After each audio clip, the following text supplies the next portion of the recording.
Welcome to Historia Favorita. This is Grace. And this is Manassas. So, today's text is Elijah God provides for the prophet. 1 Kings 17. Not long after Solomon's death, the Israelites started to worship idols. Some said Baal is the best god. Others said, no, Ashtoreth is greater. Still, others proclaimed that the temple of Moloch was the place to worship. God hated this idolatry. He called Elijah, a man from the land of Gilead, to be a prophet who would speak God's word to Israel. Elijah worshipped and obeyed only the true God. The Lord was displeased with wicked Ahab, who was now the king of Israel. He said to Elijah, go tell Ahab that I will not send any more rain for several years. This made Ahab angry at Elijah. God sent Elijah to hide in the wilderness near a brook called Cherith. Each morning and evening, the Lord sent ravens to bring Elijah bread and meat. At first, Elijah had enough drinking water from the brook, but it soon dried up for lack of rain. All the land of Israel was stricken with famine. Then the Lord sent Elijah north to the city of Zarephath. He said, I have commanded a widow there to take care of me. As Elijah arrived at the city gate, he saw a woman gathering sticks. First, he asked for a drink of water and for a piece of bread. The woman answered, as the Lord lives, I have no bread, but only a handful of meal, and a little oil. I am gathering 2 sticks to make a fire. I want to bake a cake for my son and me before we starve to death. Elijah said, fear not, go and do as you said, but first make me a little cake. And afterward, make one for yourself and your son. The Lord has promised that you will not run out of meal or oil until he sends rain again. The widow obeyed. Believing Elijah's word, from that day on, the widow and her son had as much food as they needed. The Lord and his angel must have had a wonderful time as they kept filling those containers of meal and oil. So today it's time for our questions. Question number 1. Why did Elijah hide in the wilderness? If you guessed Ahab was angry, then you're correct. Question number 2. How did Elijah get food in the wilderness? If you guessed the Lord sent ravens to bring Elijah meat and bread, then you are correct. Question number 3. How much meal did the widow have? If you guessed a handful of meal and a little oil, then you're correct. Bye, and see you in the next one. Historia Favorita. Bye. This is Grace. This is me. Bye. Bye.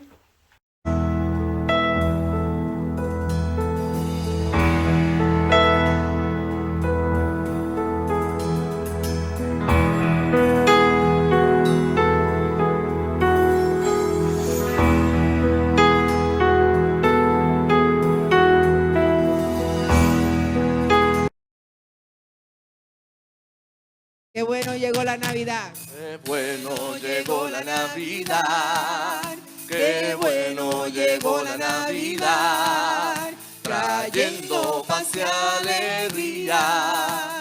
Cristo es la Navidad. Y el que tiene a Cristo tiene alegría. Cristo es la Navidad. Y el que tiene a Cristo tiene alegría. Qué bueno llegó la Navidad. Qué bueno llegó la Navidad. Trayendo paz y alegría. Cristo es la Navidad. Y el que tiene a Cristo tiene alegría. Cristo es la Navidad. Y el que tiene a Cristo tiene alegría. Qué bonito es cantar al Señor en la Navidad. Qué bonito es cantar al Señor en la Navidad. Oh hermano, vamos a cantarle. Qué bonito es cantar al Señor en la Navidad. Oh hermano, vamos a cantarle. Qué bonito es cantar al Señor en la Navidad. Cristo es la Navidad. Eso. El mundo te ofrece engaño. No cambies a Jesucristo por fiesta de fin de año. Él te ha dado paz, Él te ha dado paz. No cambies a Cristo por la Navidad. Él te ha dado paz, Él te ha dado paz. No cambies a Cristo por la Navidad. Qué bueno llegó la Navidad, cielo. Qué bueno llegó la Navidad, trayendo paz y alegría. Cristo es la Navidad, el que tiene a Cristo tiene alegría. Cristo es la Navidad, el que tiene a Cristo tiene alegría. Aleluya. Gracias, Señor. Porque el que te tiene, Dios, tiene alegría.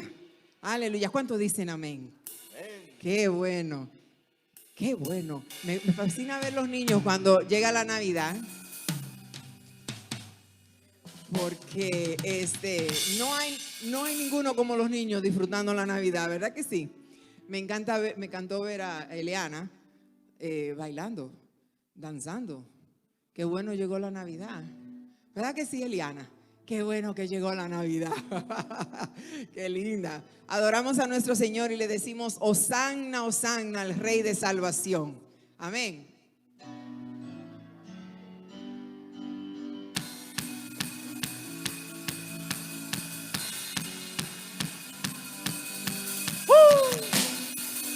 Aleluya. Levantamos un clamor por sanidad y redención. Muéstranos lo que tú ves, los secretos de tu corazón. Un pueblo unido pide hoy su libertad y salvación. Ármanos con tu valor, lo que deseamos es revolución. Que el cielo se parta en dos, inúndanos, que del desierto broten ríos. Vida sopla hoy, Hosanna al Rey de Salvación, Hosanna al Dios Altísimo, Hosanna, Jesucristo, Jesucristo es Rey.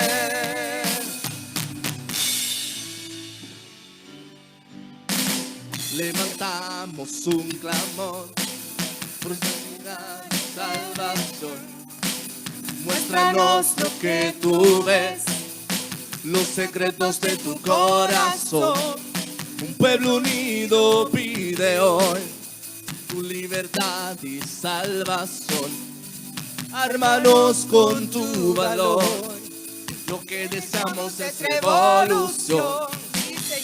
Que el cielo se parta en dos, inúndanos, que del desierto broten ríos. Vida sopla hoy, Hosanna al Rey de Salvación, Hosanna al Dios Altísimo, Hosanna, Jesucristo, Jesucristo es Rey. Hosanna al Rey de Salvación, Hosanna al Dios Altísimo, Hosanna, Jesucristo, Jesucristo es Rey.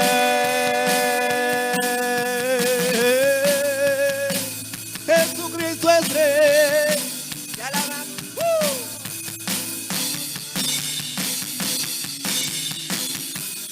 Hosanna. Vamos, iglesia. Hosanna. Hosanna al Rey. Cántalo fuerte, Hosanna. Hosanna, Hosanna, Hosanna al Rey. Que se escuchen en ser.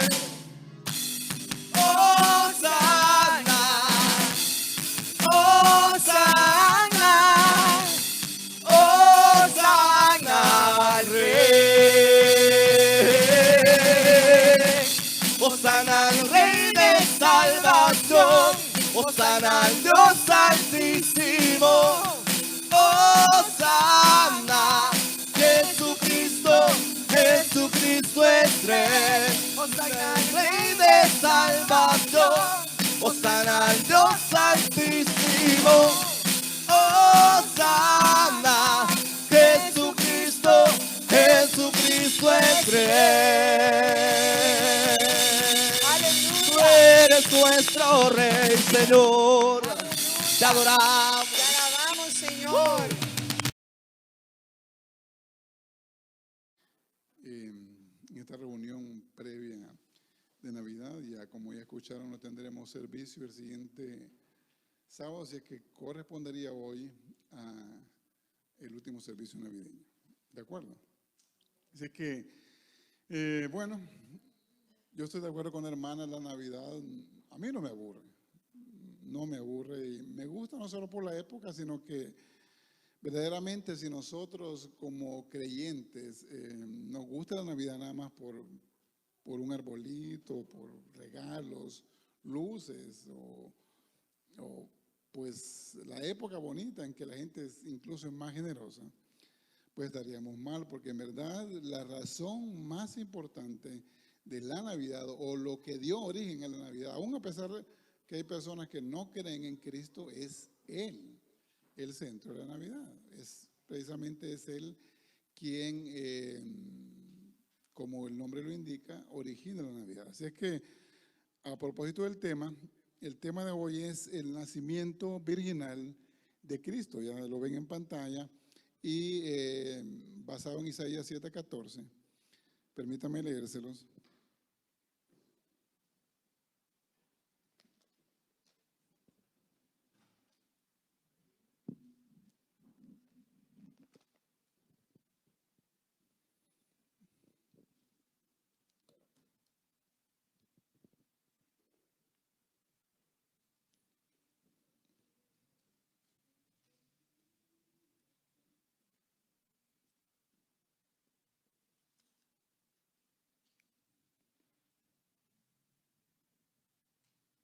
Isaías 7:14. Creo que tanto 7:14 como 9:6, lo tenemos en pantalla, sí. Bueno, leámoslo. Por tanto, el Señor mismo os dará señal. He aquí que la Virgen concebirá y dará a luz un hijo y llamará su nombre Emmanuel. Que, como ya también leí el texto de la hermana, Emmanuel quiere decir Dios con nosotros. Así es que voy a esforzarme, hermanos, por abordar un aspecto de Cristo sumamente importante. Si usted no lo consideraba así, espero que cuando termine la reunión lo considere así, porque el nacimiento virginal, si bien es uno de los aspectos teológicos más difíciles de entender, es igualmente importante como la resurrección. Todos nos regocijamos en que Cristo resucitó como Él, siendo un anticipo o una primicia, como dice 1 Corintios 15, de la resurrección. Pero si Cristo, hermanos, establezco ya el principio general, si Cristo no nace virginalmente, entonces no hubiese tenido la condición o hubiese cumplido los requisitos para poder haber resucitado y en consecuencia nosotros también regocijarnos en eso. Han habido, hermanos, a lo largo de la historia muchos nacimientos sorprendentes. Hay nacimientos de niños muy desarrollados, nacimientos de niños, por el contrario, que nacen mucho antes de su tiempo. Hay nacimientos en que nacen 3, 4, 5, hasta creo, no sé si recuerdo mal, 8 niños de una sola madre. ¿Sí? Hay nacimientos milagrosos, incluso la Escritura narra muchos de ellos, como Rebeca, como Sara, como Ana, y en general hay muchos nacimientos que han sorprendido a la humanidad y que tienen como común denominador que no son comunes. Sin embargo, todos ellos o todos esos nacimientos han tenido siempre la característica común que han venido de la relación entre un hombre y una mujer. Aun cuando esta, hoy con la ciencia o los avances que ha tenido, ya es posible fecundar un óvulo con un espermatozoide fuera del vientre materno. Ya hay fecundación in vitro, hay fecundación asistida, hay una serie de avances tecnológicos en que la ciencia ha podido, digámoslo así, casi prescindir en algunos casos de un vientre materno en algunas circunstancias muy específicas. Pero lo que la ciencia, el mundo y la historia nunca han visto, nunca verán es el nacimiento virginal de Cristo. Porque si ustedes pusieron atención, ¿qué dice el texto? He aquí que la Virgen concebirá. Voy a comenzar por explicar esta parte, porque creo yo que a veces la escuchamos tan frecuentemente que quizás nos pasa por alto entender una cosa. Las vírgenes no conciben. No sé si ustedes sabían eso. No pueden concebir. ¿Sí? Una virgen, aunque sea redundante voy a decirlo, es aquella persona del sexo femenino que no ha tenido contacto sexual con alguien del sexo masculino. Ella es una virgen, ¿sí? Ya no es tan, quizás ni se escucha ya la palabra, pero en realidad en la escritura es sumamente importante y en la cultura israelita era sumamente importante porque las mujeres debían casarse siendo vírgenes. Caso contrario, de acuerdo a Deuteronomio y las leyes del divorcio, una mujer si no era virgen al momento del matrimonio, ¿qué le pasaba? La apedreaban, muerte. No solamente era no solamente el verse mal, el que el esposo dijera no era virgen, no es solamente un estigma social, no es solamente una contradicción moral o un pecado sexual, era muerte. La causa o la causal de la no virginidad en la mujer en el Antiguo Testamento era muerte, simple. O sea, no era algo importante, deseable que la mujer fuera virgen. Tenía que ser virgen si quería vivir después del matrimonio. Porque si no era virgen y el esposo se levantaba del lecho nupcial y decía, no, ella no es virgen. Entonces todos los ancianos se reunían, la ponían en la plaza del pueblo y la apedreaban. ¿Sí? De hecho, el adulterio, ustedes recuerdan Juan 8, le encuentran a una mujer en adulterio, ¿qué le correspondía? Piedras, ya llevaban las piedras en la mano los que estaban ahí. Entonces, la virginidad, establejo, es sumamente importante en la cultura hebrea. Por lo tanto, que María fuese virgen cuando se comprometió con José, eso era la norma. ¿De acuerdo? El texto que leí la hermana Ilse, 18 al 23 o 25 de Mateo 1, establece claramente que María estaba en qué condición legal o civil con José. Desposada. Vayan al texto, por favor. El nacimiento de Jesucristo fue así, versículo 18 de Mateo 1. Estando desposada María. ¿Sí? El desposorio, si ustedes no lo sabían, es un periodo previo al matrimonio que en la cultura hebrea duraba de 9 a 12 meses, cuyo propósito era comprobar la virginidad de la mujer. En ese periodo se podía establecer si ellos tenían relaciones sexuales, el embarazo producido por esta iba a ser notorio. El desposorio era importante y a la misma vez era un estatus, si bien nunca debían acostarse los desposados, tanto María como José, sí tenía un estatus legal. Acuérdense, había una famosa dote que a este punto ya se habían entregado, que entregaba el esposo por la esposa como una especie de seguro, de protección económica, para que en caso de divorcio y desprotección por los divorcios tan rutinarios que existían, se le devolviese o la novia utilizase como un fondo de protección. Ya se había entregado la dote, ya se había, digámoslo así, firmado el acuerdo, ya María era a todas luces, desde el punto de vista legal, tenía una especie de, yo no sé cómo lo manejan la legislación norteamericana, pero por ejemplo en El Salvador se hace un contrato prenupcial donde se establecen las condiciones del matrimonio, como por ejemplo qué tipo de régimen patrimonial van a vivir, si va a ser un régimen patrimonial en común, bienes separados, otro tipo de acuerdo prenupcial. Pero legalmente hay un compromiso ya de María con José. La gente ya conocía a María como la futura esposa de José y a nadie podía ni tocarla ni comprometerla sin antes haber hablado con José, porque ya él, digámoslo así, había adquirido el estatus de esposo. Y en todo caso, en aquel tiempo, también la mujer tenía que pedir autorización a su esposo para, pues, casi que para todo. Pero ese no es el tema. El caso es que ese periodo tenía que María estar virgen. En ese periodo es que ocurre lo que estamos hoy estudiando. El nacimiento de Jesucristo fue así, estando desposada María, su madre, con José, antes que se juntasen, es decir, antes que tuviesen cohabitación, antes que ellos tuviesen relaciones sexuales entre sí, se halló que había concebido del Espíritu Santo, que es lo que dijo Isaías, ¿sí? 700 años antes, Isaías, en una profecía que si bien fue dada al rey Acaz, aplica para Cristo, porque no podía existir otra persona que pudiera cumplir esta condición. Se le dice a Acaz, le voy a dar una señal, señor rey. La señal va a ser que una virgen va a quedar embarazada. Eso no ocurría, eso nunca ocurrió y eso no ocurrirá. Por eso es que los teólogos y todo el mundo hemos siempre establecido que este versículo se refiere a Cristo, porque el único momento en la historia humana cuando una virgen concibió es este caso. Y dice Mateo que concibió del Espíritu Santo. ¿Qué es eso? ¿Cómo puede ser posible?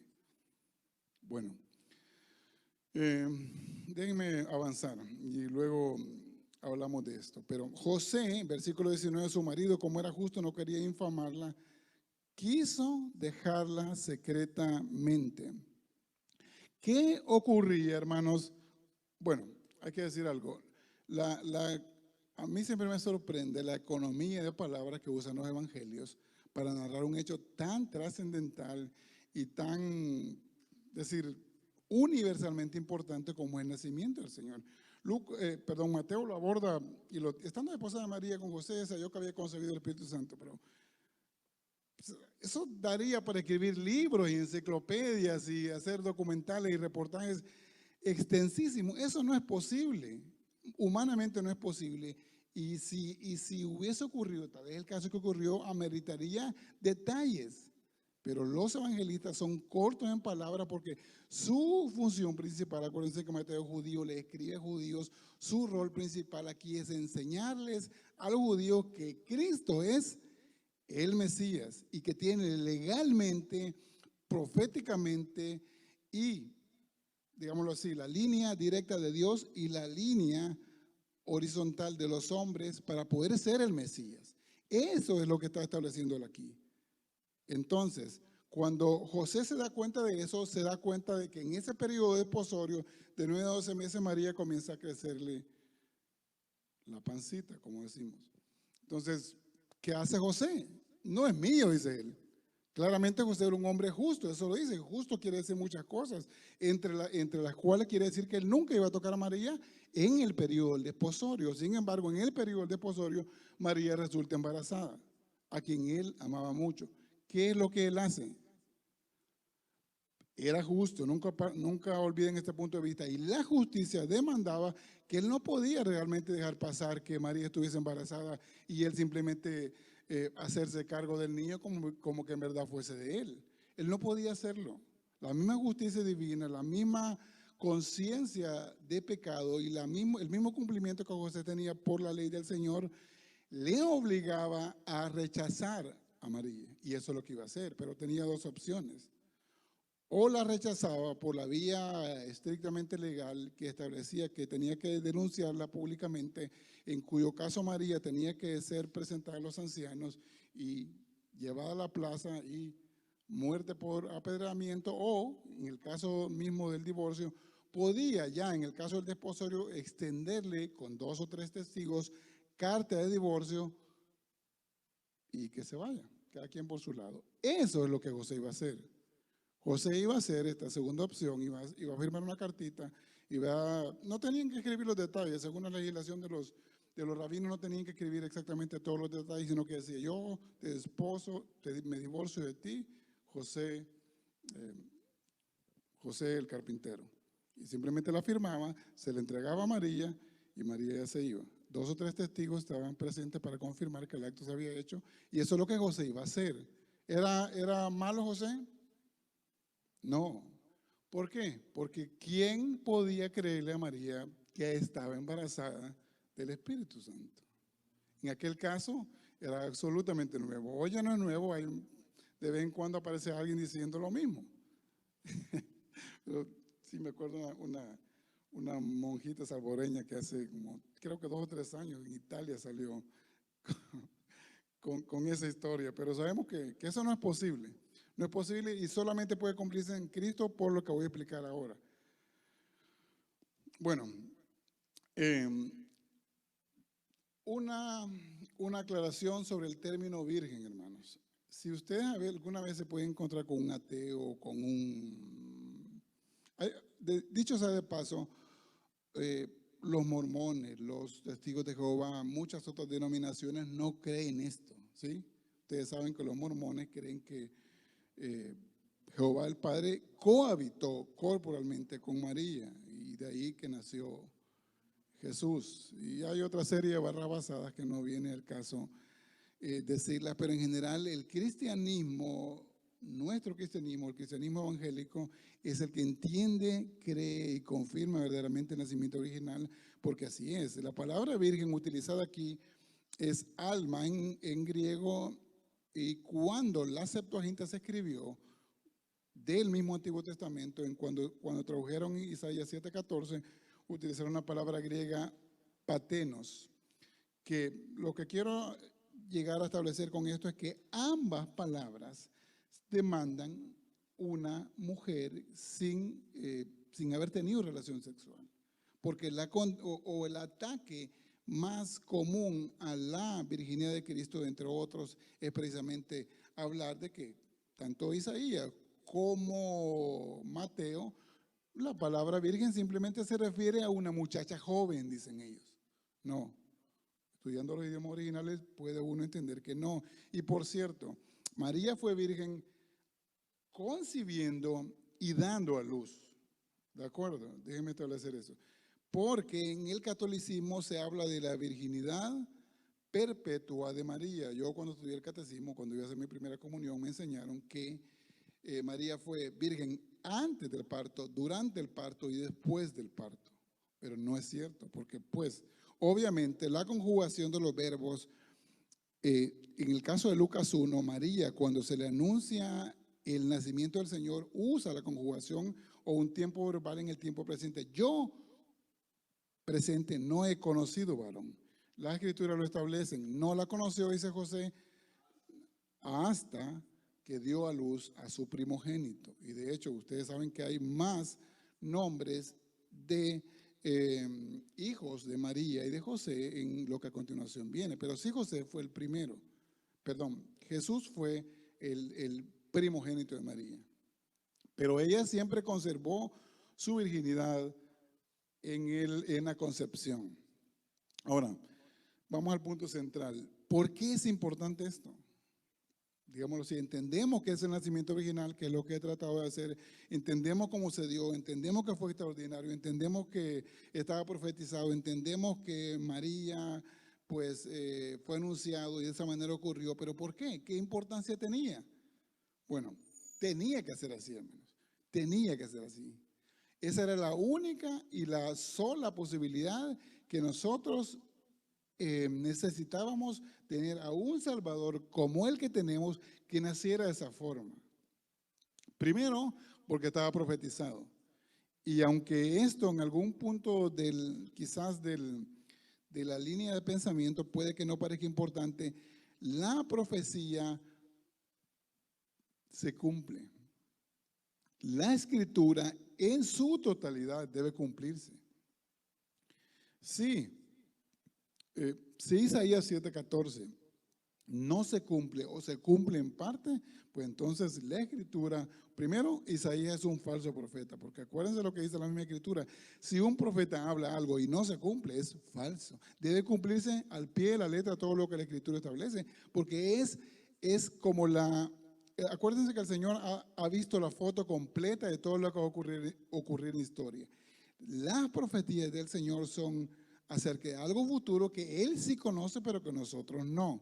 Da la profecía, en este caso una señal en Isaías 7:14 para anticipar lo que ocurriría. ¿Por qué? Porque de alguna manera esta era digámoslo así, en aquel tiempo, utilizando la figura del rey Acaz, la señal de que él iba a darle cuando viniese el Mesías. Y el Señor mismo dijo, recuerden esto, que nada, cielos y tierra pasarán, pero no va a pasar un solo guión, una sola letra de la escritura sin que se cumpliese todo lo que aquí dice. Literalmente, hay más de 332 profecías acerca de Cristo y más de 180, no recuerdo el número, se cumplieron en la primera venida del Señor. Esta es una y debía cumplirse. ¿Por qué debía cumplirse? Bueno, porque era preexistente.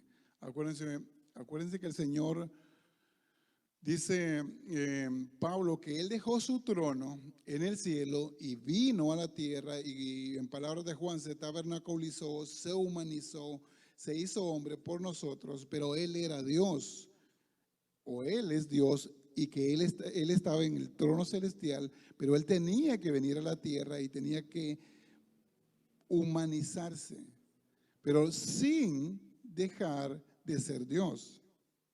Esta es una parte un poquito difícil, voy a tratar de darme a explicar bien.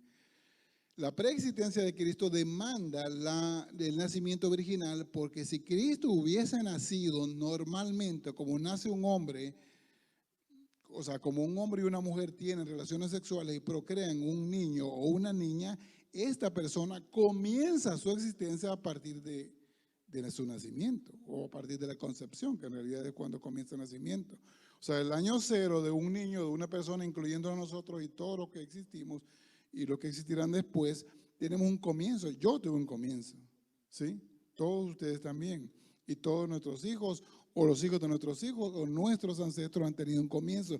Si Cristo nace solo humanamente hablando de una relación sexual entre José y María, hubiese tenido la existencia a partir de ese momento. Eso no podía ocurrir. Por eso fue necesario la concepción virginal a través del Espíritu Santo. ¿Sí?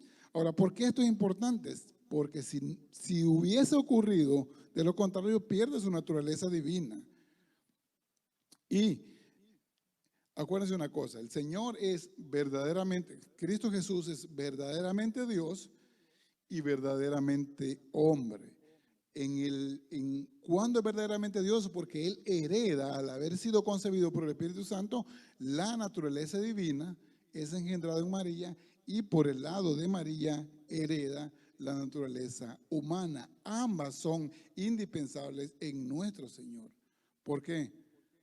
Porque Hebreos dice, comenzando por de atrás para adelante, que Él nos entiende, ¿sí?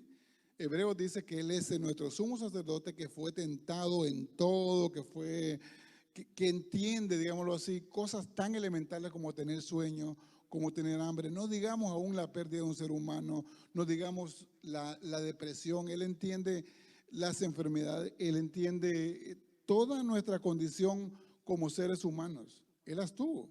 Él tuvo emociones, Él tuvo necesidades, Él existió con nosotros, Él comió, Él bebió, Él durmió, Él se enojó, él se tuvo que bañar como nosotros, etc. Esa es su naturaleza humana. Si Él es simplemente divino, Él no hubiese podido experimentar esa naturaleza humana y no hubiese podido, de alguna manera, entender la condición de nosotros. ¿Sí?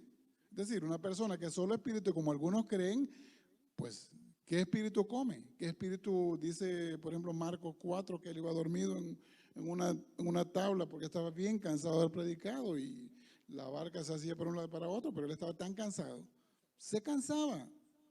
Eso es importante para nosotros, para que Él pueda ser un Salvador que entienda la condición humana de nosotros. Pero tenía que ser divino, porque si no hubiese sido divino, el Padre no hubiese podido aplicar todo el castigo en Él, y la cruz, matar a Jesús humano, no hubiese servido de nada, porque simplemente mataba a otra persona. Tenía que tener, digámoslo así, la mitad, digámoslo así, divina, para que la justicia que el Señor demandaba por el pago del pecado hubiese sido justa.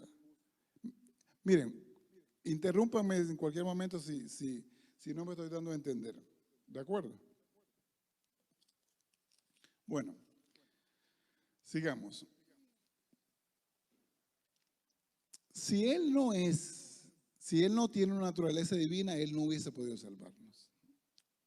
Acuérdense de una cosa, el Señor durante su ministerio, Él tenía muchas conversaciones con fariseos, y en algunas oportunidades Él sabía lo que estaban pensando, se lo dice, su naturaleza divina. Él se enojó con los cambistas en la entrada del templo, en naturaleza humana. Estas dos naturalezas del Señor eran importantes.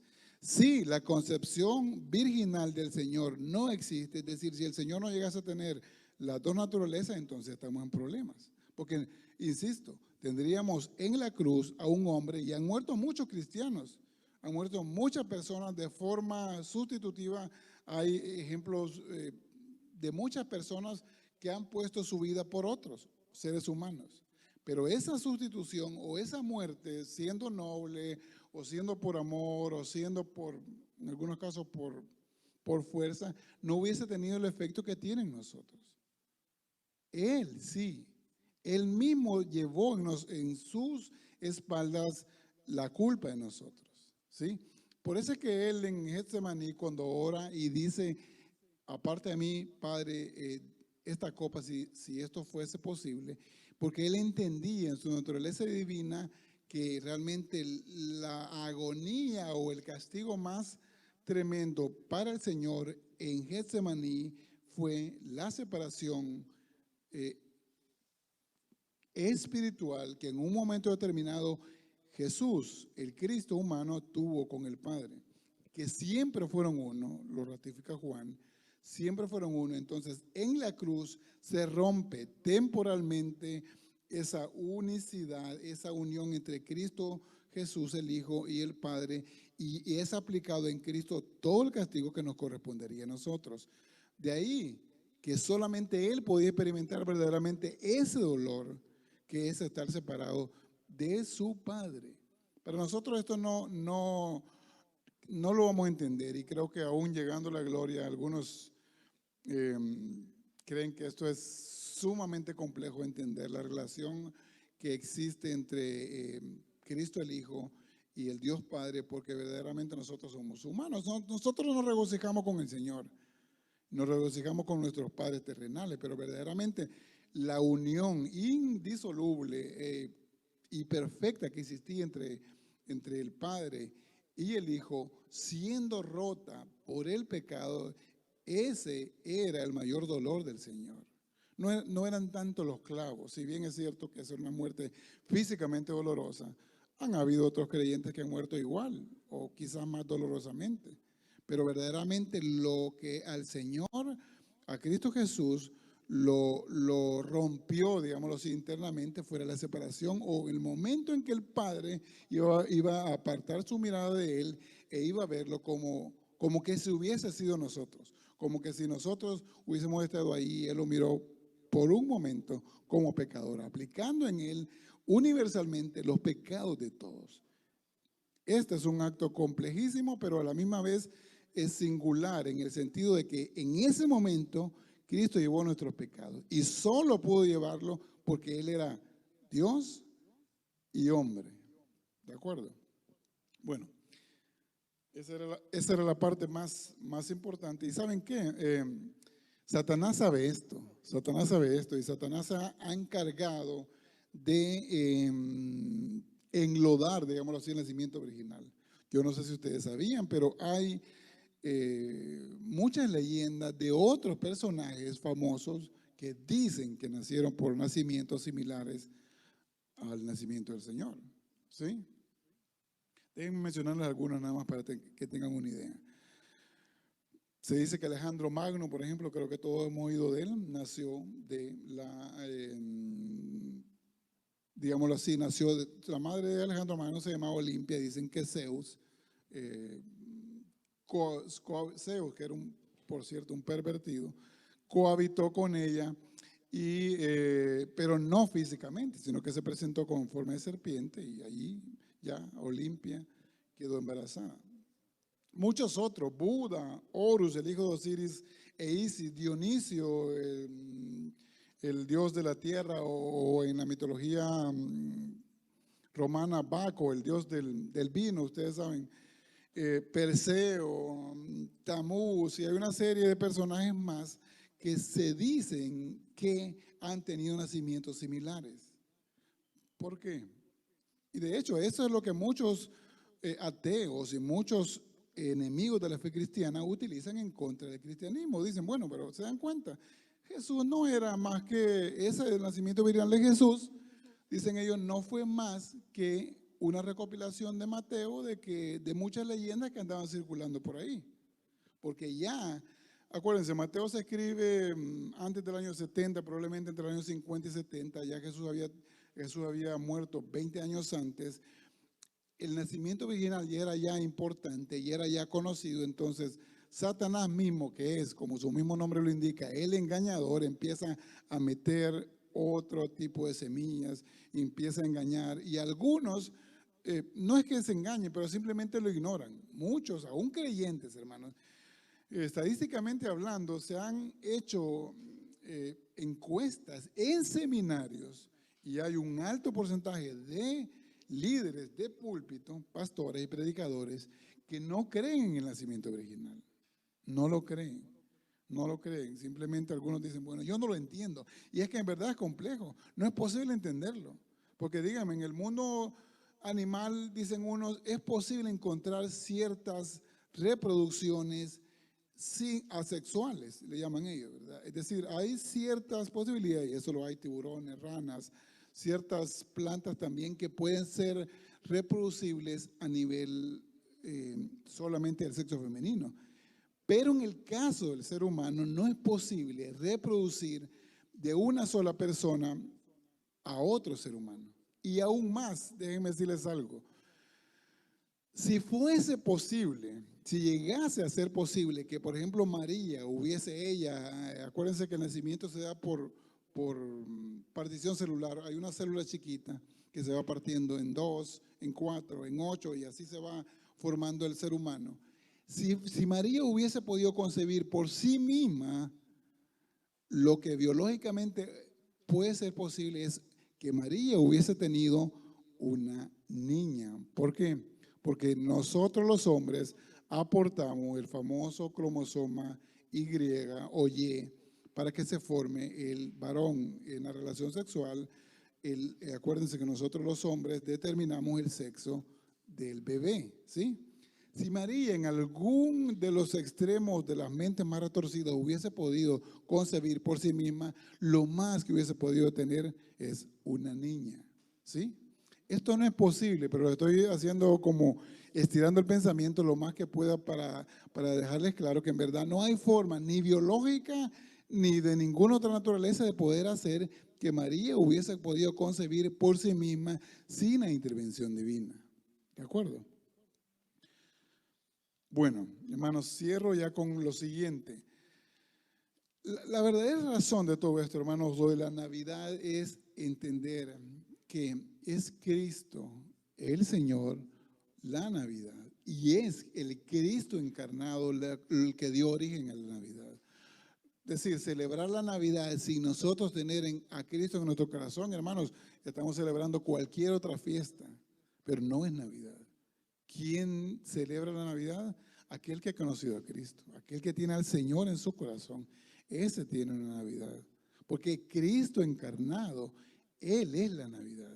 Si Cristo no se hubiese encarnado un día en la historia de hace 2000 años, nosotros, hermanos, hoy estaríamos en indudables problemas en tener que ir y pagar en el infierno nuestras culpas. Y aún en el infierno no hubiésemos podido pagarlas.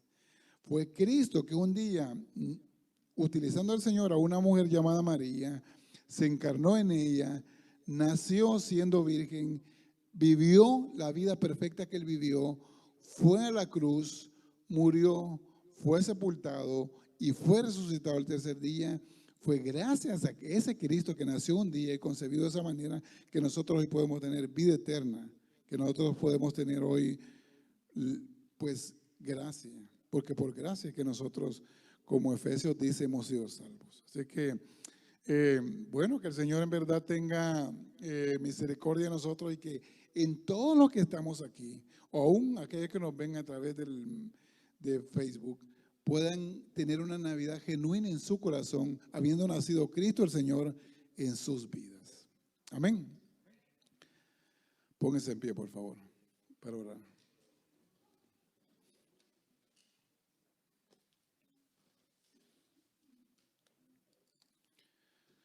Señor, en el nombre de Cristo, Señor, te alabamos, te glorificamos, Señor, y damos gracias esta preciosa noche por habernos traído aquí, Señor. Los que estamos, seamos muchos o pocos, nuestro ruego más, Señor, importante es que tú mores en nosotros, que hayas nacido en nuestro corazón, que nuestra vida te conozca, Señor, que Cristo haya nacido en nuestro corazón como nuestro Salvador, que podamos entregarle nuestra vida a Él, Señor, y que podamos entender que Cristo es el Señor, que Cristo es Dios, pero también que Cristo nos entiende, que Cristo es humano, porque Él vivió una vida humana perfecta, Señor, siendo así bien tentado en todo, nunca pecó.